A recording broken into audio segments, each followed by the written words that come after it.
Hi, welcome to this next Q&A. Really excited to be here. We are starting this new beautiful community project on this beautiful school app, Skool.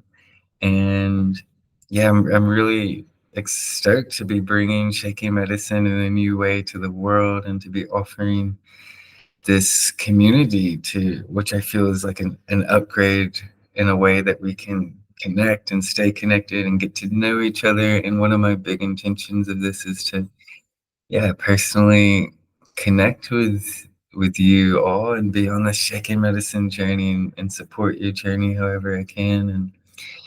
And it's still very much in the experimental phase of yeah, seeing how this project develops, and very much it's going to be about what you all need and want and what you ask for.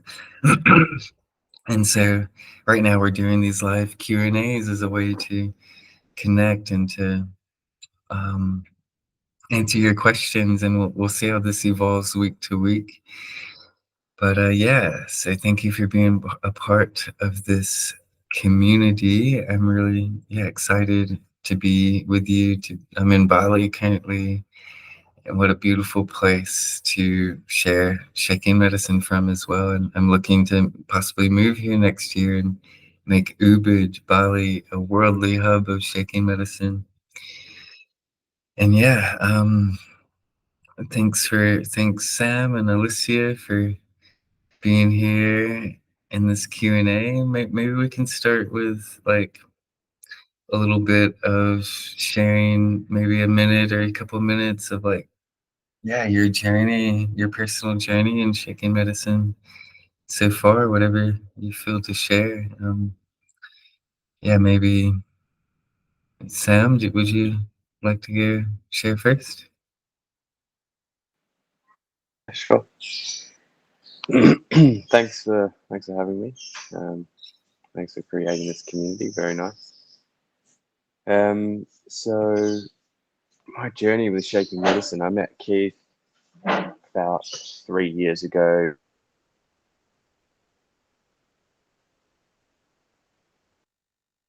Introduced me to shaking medicine. Took a couple of his classes, and at first I was almost not sure if this was real. From being a kid, always shaking my foot under the table or moving in strange ways or just like shaking, and I knew that I could access this tremor mechanism. But going into the classroom setting and being unsure if I'm forcing it or whatever it is, but knowing that this is actually moving through me and I'm not forcing it, I'm able to access this, which is kind of follows on to one of my questions that I have, which I'll ask after Lucia has introduced herself. Um, and yeah, and then from then, my journey with shaking medicine has been absolutely amazing, from dealing with traumas, walking through long grass, seeing a snake and feeling anxious and tense, and then understanding that I have the ability to release this trauma, this idea that I'm scared.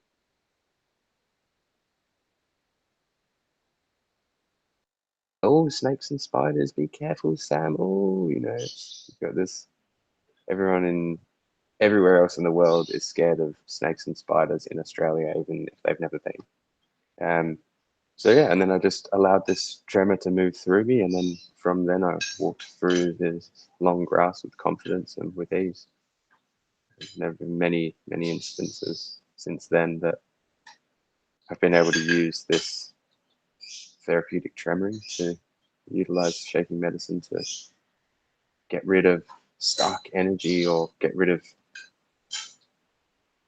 anything, any blockages that manifest in the body. So thank you for bringing shaking medicine to the world. Yoo-hoo. I love your snake story. It's always so inspiring of what a beautiful example of moving like an emotional trauma sort of charge and like, yeah, I love it. Mm. Lucia, would you like to share a little bit?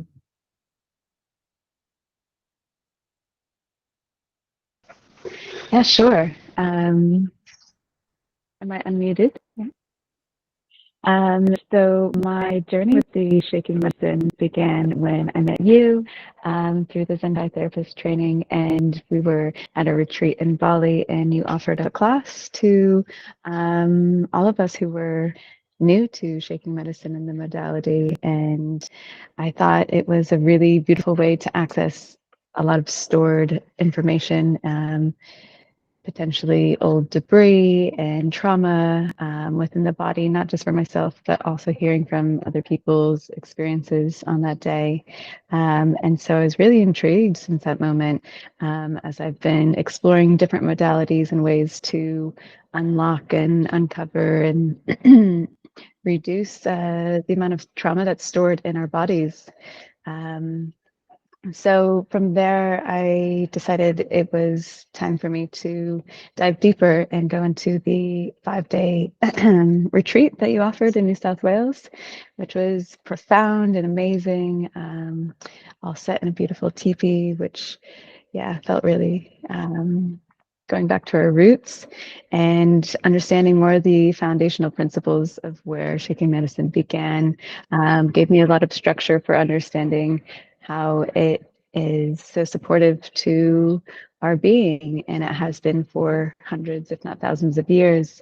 So it felt like a very accessible way to, yeah, free myself from a lot of things that I've been carrying without knowing, and that animalistic behavior to, yeah, just release what is not serving you rather than holding on and waiting for a later conversation, or being the good girl and trying to stay in line and keep things, yeah, in order.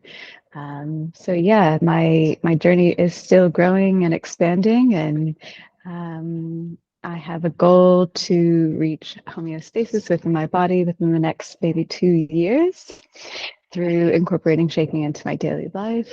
And yeah, I'm so excited because I already feel such a huge release from even a smaller commitment that I have right now, and how my nervous system is responding and how I'm, yeah, just operating on a day-to-day basis. So implementing more of the medicine throughout my daily life will show even greater drastic changes, I'm sure.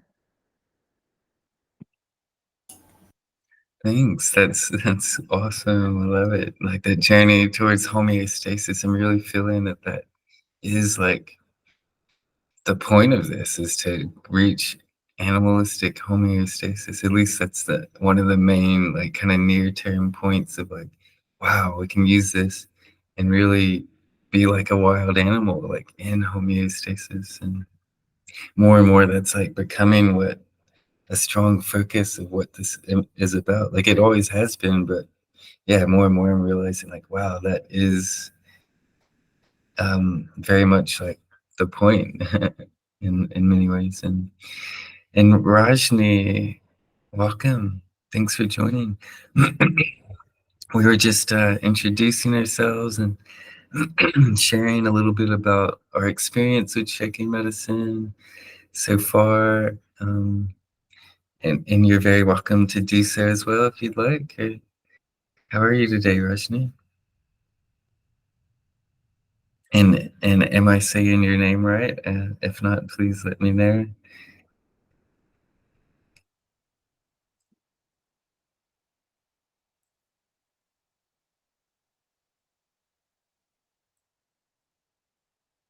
Well, maybe Rajni is trying to figure out how to work Google Meet, or maybe you just want to listen.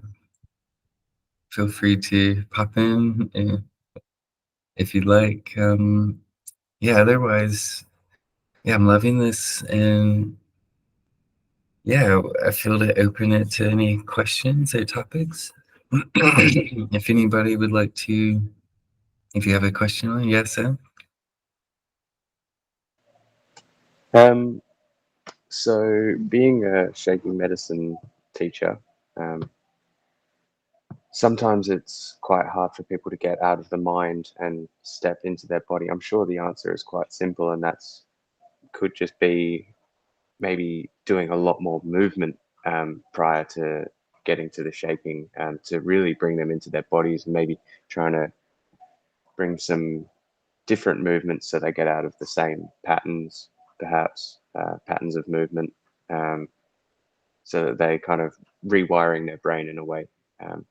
Think of it as juggling. You know, if you start juggling and then you start juggling a different way, you're going to be rewiring the brain, and start throwing the ball with your left hand, it's going to be all new movements to you. So if we start moving the body in different ways, maybe that could help. But do you have any other ways to help people get out of their mind and more into the body to be able to tap into the tremor mechanism a bit easier? Yeah, that is essentially the golden question, isn't it? That's fundamentally one of the main things that this is about, is how to get out of the logical thinking, controlling human mind, and allow the animalistic intelligence to take the lead and to move us, how our animal knows how to move us to heal us with therapeutic tremoring. And yeah, I think it's a journey. Like, we can't expect someone to go from like our modern culture of like thinking about everything and kind of controlling almost everything in life to like fully surrendered and not at all in their logical thinking mind. It's a journey, it's a process. And in general, I feel like if we can get someone to put their logical thinking mind to rest even just a little bit, like, that's a massive win. And so yeah, it's like, as a teacher, you're a teacher of this modality, and I've loved working with you over the years with it. And I feel that also to do our best, but also not to expect someone to like enter the deepest states of surrender that like you and I have accessed over the years by doing it, and bit by bit being able to safely and trust ourselves to let go of control. So yeah, the best thing is just to stay with it sustainably over time.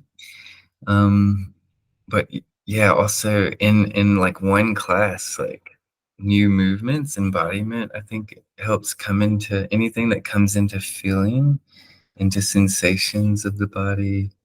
Um, anything that's like brings the witness, the awareness to feeling and sensations rather than thinking is helpful.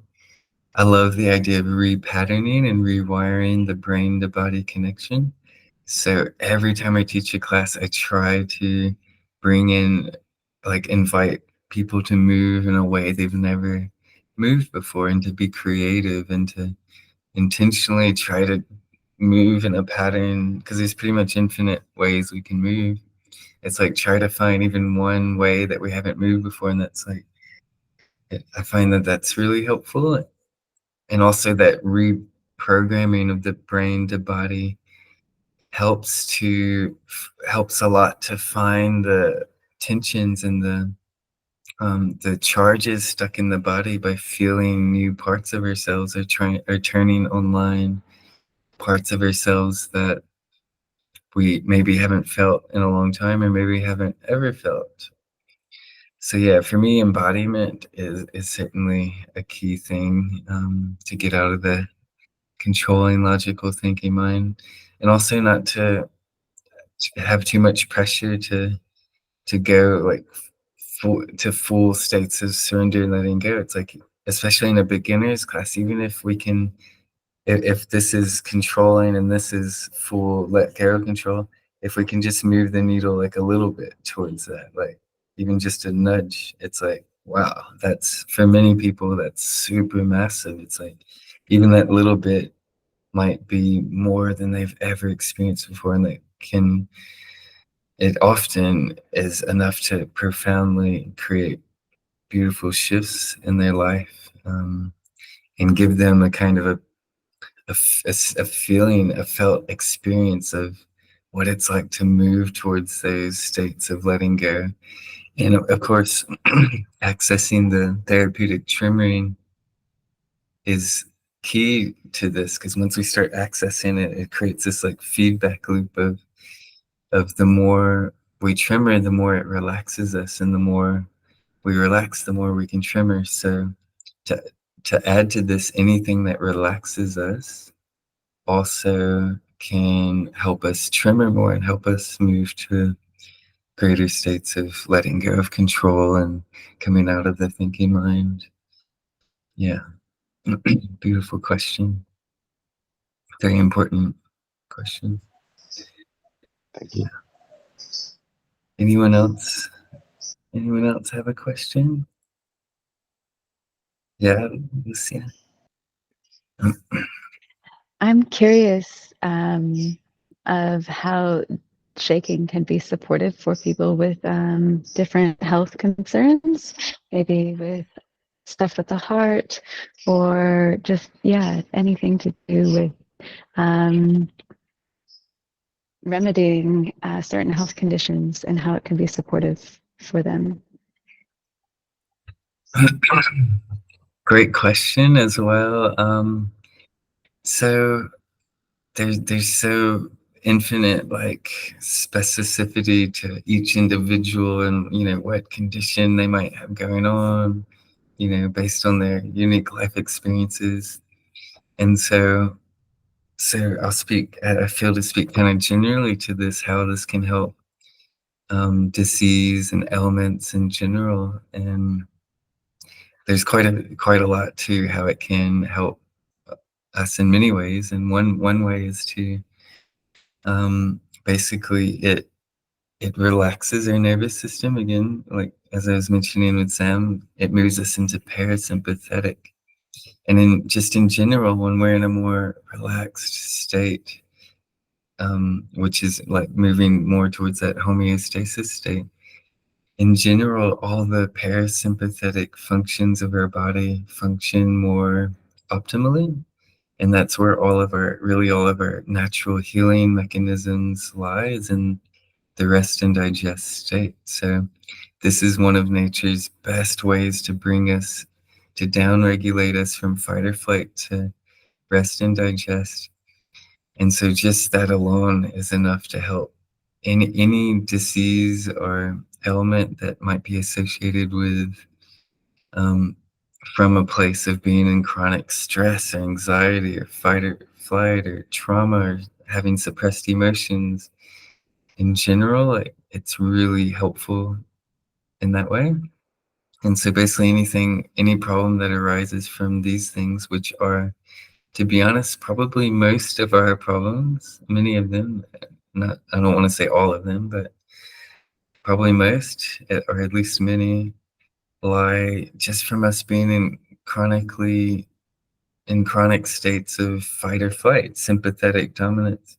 And the thing is, like, especially if you live in a city, the level of people's sympathetic fight or flight the baseline is higher than people maybe who live more connected with nature. And so if you're in a city, for example, and everyone's baseline is here, but in reality you can like homeostasis is down here.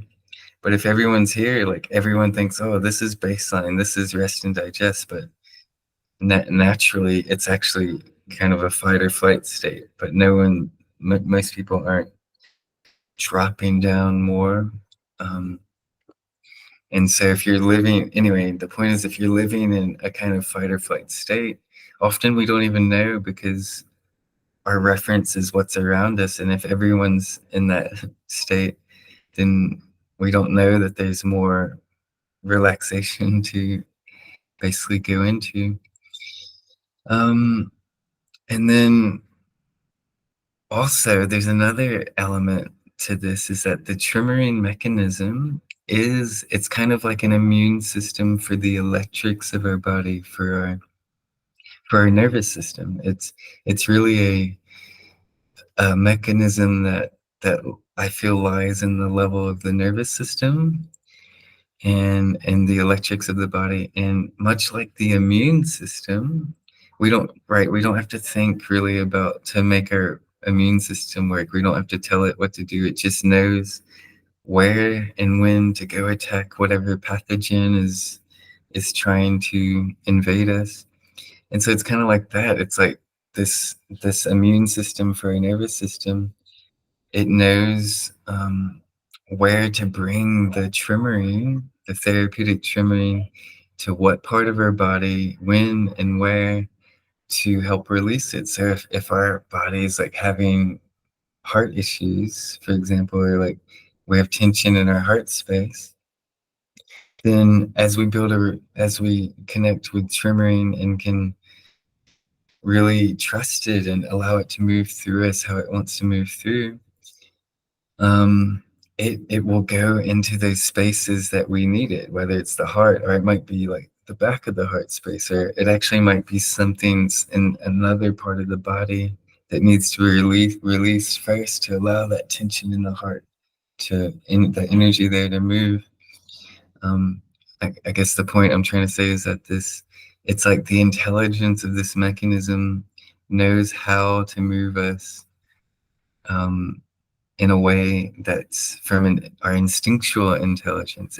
We're born with this intelligence. It's ingrained within us, and we don't really need the logical thinking mind to control it. Actually, the more it lets go of control, the more it can do this. And this is a journey of like I was mentioning earlier, moving that needle bit by bit to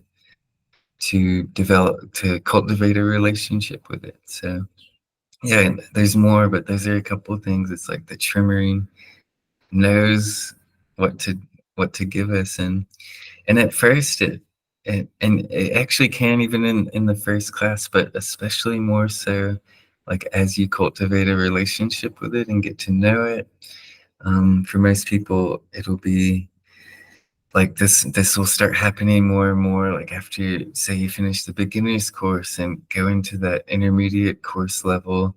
Like once we reach these states, it'll once we have this experience, which isn't even much, like a handful of classes really, we'll more and more start to really feel the intelligence move us how we need to be moved to heal. Yeah, great question. And again, and yeah,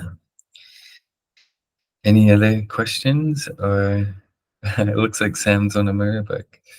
That's cool. Yeah, any other questions or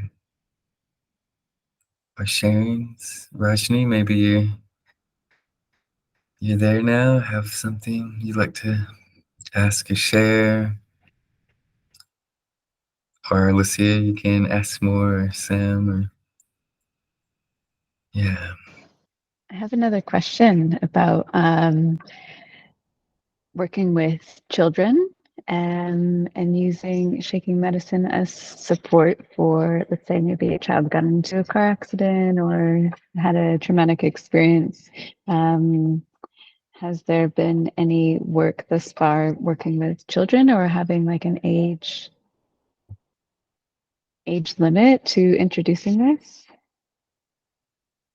Yeah, I love it. There's no age limit, really. We're literally therapeutically tremoring in our mother's womb. How amazing is that?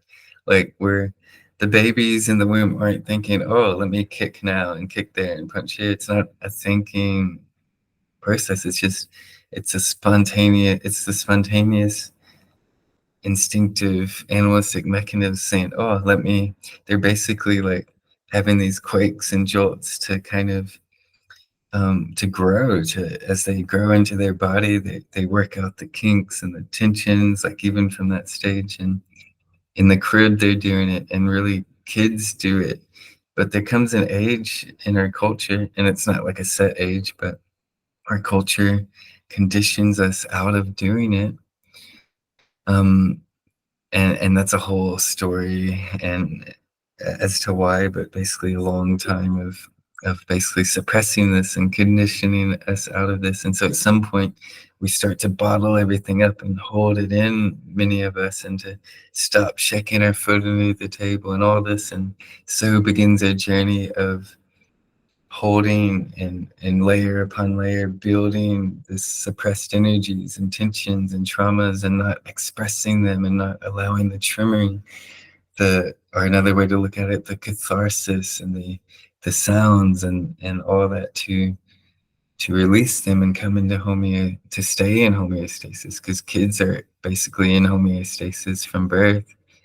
And it's when they start holding and not expressing, and the fear comes in and stuff, and the conditioning of our culture, that then it starts to add layer upon layer. And then what happens is we become adults with years and often decades of accumulated charges. And so once we start shaking medicine, and we start the process of unraveling all of them, and so this is why it can take a while to unravel all of them, because we have so many years of accumulating them. But we want to, because life becomes again like that child again, like that innocent child that's spontaneous and playful and joyful, or like that wild animal that's present, always present, and not living in the fear of the future or resentment of the past or whatever. It's like, phew, we're in homeostasis. And so I've worked with kids with this, and ideally that's when we start working with them. Ideally, this is taught in schools, like growing up, from even like, I don't know, however young we can start teaching them this. That depends a little bit on, their ability to focus and such. But yeah, I think the earlier, the better, like to encourage it, like even from a baby going into as a kid, like not allowing them to ever really start the process of suppressing this mechanism, but keep encouraging it and allowing it to express. I've worked with kids actually kind of with Pesha through our work over there at Heartland with kids. And hi Pesha, welcome. And and with our friend Lex there, we've worked with kids with shaking medicine. And yeah, I'm really passionate about working with kids and want to bring this to kids on a new way, and looking for the right people, the right teachers to help me do this and create more programs for the young ones. Yeah. Another beautiful question. Hi, Pesha, welcome. How are you? I'm on 2 calls at the moment now. Oh, Hi, Haley. Just one moment. I will be back with you. sure. No, I just had an 11 o'clock person not show up, so I thought I'd jump on here, but then she just showed up. Ah, So I'm going to have to jump off. But, well, nice to see you for a moment. you have a great Q&A. Thank you. Big love. Big love. That was funny. Rajni has left. Thanks for coming, Rajni. Yeah, any more questions? I'm also happy to wrap it up, and I feel like we've had a great discussion. Also happy to do more questions if y'all have any. Yeah.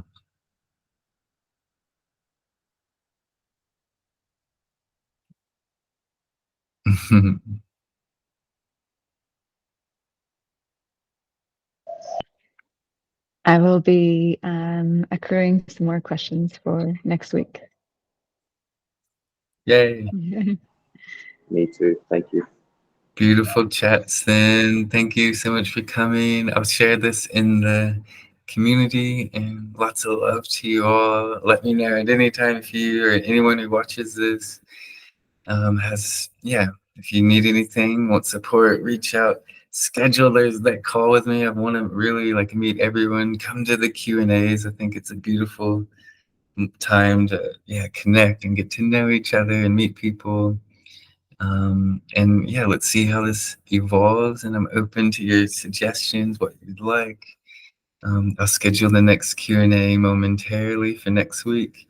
And also, yeah, start thinking about doing classes on here and such. So yeah, lots of love to you all, and bye for now.